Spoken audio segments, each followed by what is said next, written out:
Landmines and jellyfish. Welcome back to Knives, I guess. And to quote the late, great Socrates, I drink what now? But last night we did a live stream and the D20 of Destiny picked out the Ontario Rat 2. Now, that live stream was fantastic. We saw our highest viewer numbers, our highest concurrent, and we had the highest chat rate. Like, that was a fantastic live stream, and we enjoyed the hell out of it. But if you haven't checked out a live stream, drop by and check one out. You know, we beat on a knife to see how long the edge will hold up to some heavy use, and I get to hang out with you guys and have fun. But let's take a look at this thing, and first things first, and most importantly, the pocket clip is tip up, which is the Lord's carry. You have got nylon scales on here. You got a thumb stud. Let's flick the stud. And you got a 3-inch satin finish blade in Aus 8 steel. And I bought this right after Ontario sold so I could get one of the pre-sale examples. And I'm waiting a while. I'm giving it time for the rest of the stock to sell down and to see, when new ones start getting made and put out into the market, I can get one of those and compare and contrast to see if the quality's really dipped, like a lot of knives do after a company sells.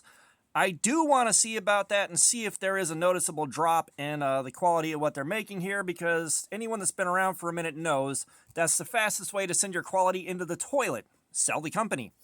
But this thing, I carried it for a week. It did well. It carried really well. It was a fantastic daily user, great daily driver. It lived up to the hype.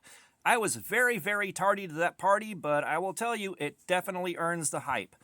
And the Aus 8 right here is, of course, a steel that we haven't really gone in on properly yet. We did the Boker Kalashnikov in Aus 8, but that was a dagger grind on it, and that made it real hard to cut with through cardboard. Like, it didn't like cardboard, and it was kind of hard to get anything good out of it. So this one's got a full flat grind, which I really love, and we have got kind of a drop point, which is also one of my favorite EDC blade shapes. Very, very, very slicey. This is the kind of thing that I like carrying. If it had a back flipper, that'd be fantastic. I like my back flippers.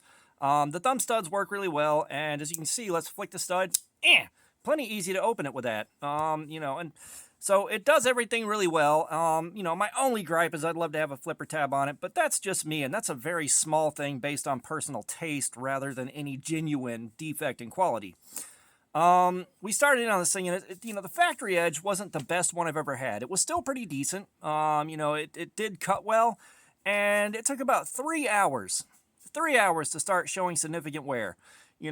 We were stopping and doing our cut test on the copy paper, but it was kind of hard to tell whether or not that was the fact that we are on another day of no air conditioning and 85 degrees in the house, and the humidity is hotter. It's like the humidity is comparable to the underside of Satan's ballsack on a bad day. It is so bad in here. So I don't know whether or not that had an impact on how easy it was to cut the paper. It might have, so I'm not using that as the most reliable data point. We just went until the cuts started just rolling up and tearing. And it was weird because it went from like one every so often to almost every cut in like the space of 3 or 4 cuts. Like it went. And that was kind of an odd experience. Normally we'll see it like gradually deteriorate and get more and more rolls on the cuts and more tearing and wadding up on the cardboard through the cuts. We can kind of watch it until we hit the point where it's like, it's obvious we got to call it.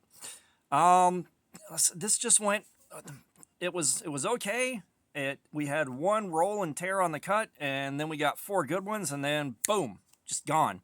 So we stopped in the edge, I don't think the edge was 100% totaled, but it was really bad. It was really bad. So we stopped and sharpened it, and we found out that the factory edge is pretty much right at 15 degrees. Like, they did a good job on that, and the edge bevel was consistent on both sides.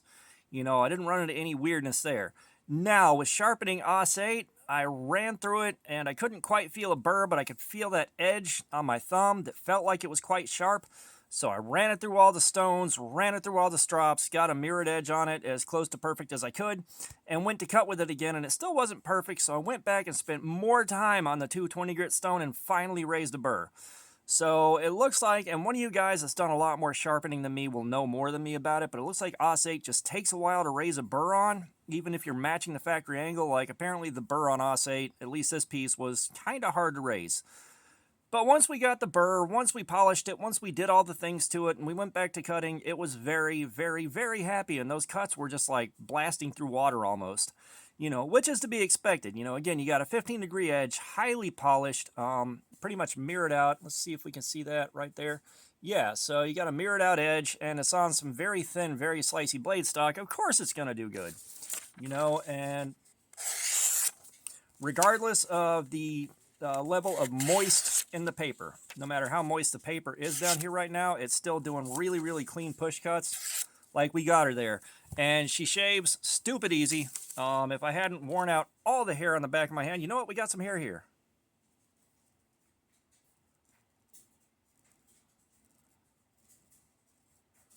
Like, she is shaving super easy now. We got that edge where it needs to be. And the cardstock, of course, if you got edge problems, it'll show a lot of rolling and tearing on the edges. Like, let's see, that is kind of an edge that's a little bit worn right there, that kind of tearing and rolling. And, we got that right there, nice clean cuts. So, I mean, it sharpened up really well. The sharpening is kind of separate from all the other stuff. You guys know, like, I like to show how sharp I got it afterwards. But this didn't take too much time to sharpen up.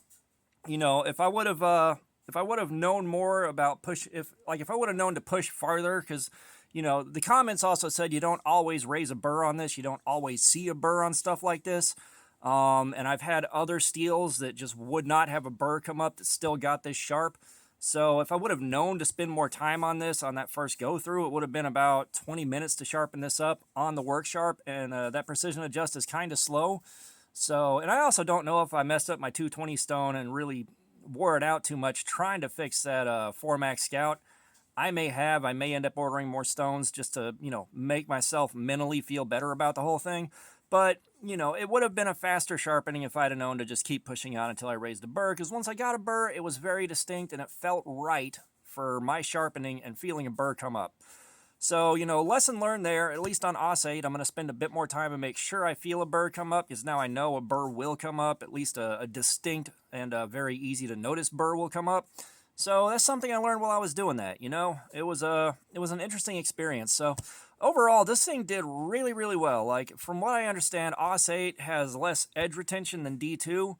It definitely had better edge retention than 8CR13, so we got that going for us.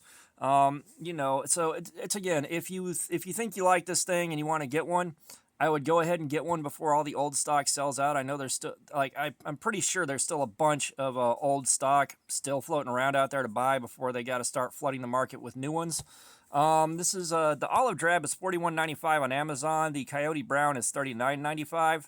So I'll link off to Amazon on this. I mean, but at this point, I'm pretty sure if you wanted an Ontario Rat 2, you would have already got it. But for some of the guys that are newer to the scene or have been on the fence about getting one, I'm gonna put the link in there for you anyhow.